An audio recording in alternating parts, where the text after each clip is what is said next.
Hi there. Today, I've got about 5 minutes of content I want to share about confidence. What is confidence? Well, I used to see it as something that I would compare, not even, I would align or conflate with proficiency.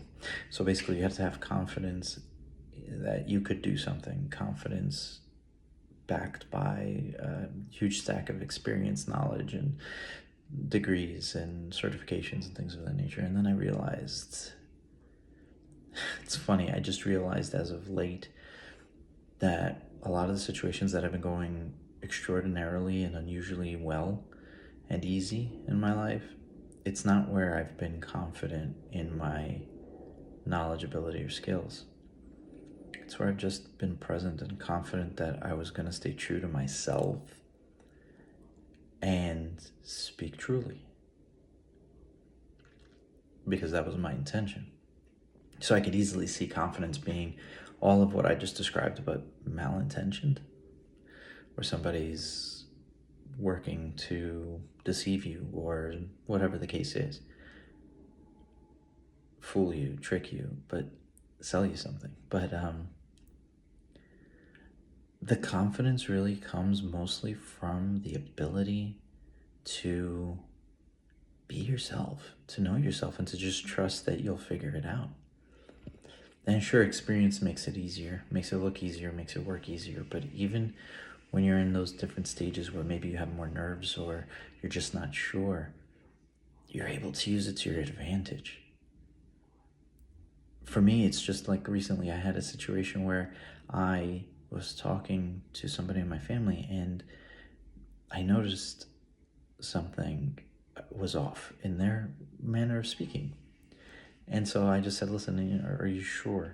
And they're like, yeah, I'm sure. And I just went back and I said, well, are you 100% sure about this aspect that we just finished agreeing on?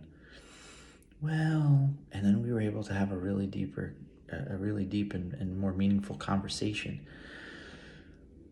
And I've been seeing this a lot in a lot of different ways to a lot of different degrees. And it really just comes from a perspective of being present and taking my intentions out of it and just being available. So intending to do something is one thing, but having the intention exist, but leaving it as a possibility and then letting things go as they will, and moving with what's present in your situation. It's interesting.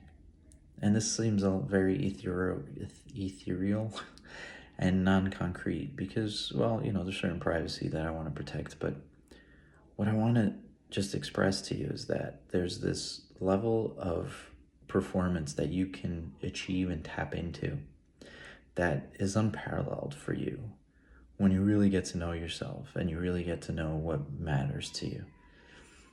And for me, it's also knowing that with flexibility, not being so rigid and being able to adapt and change.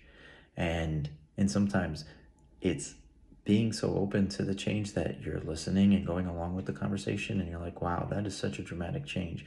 And then being able to walk that back and say, no, thank you.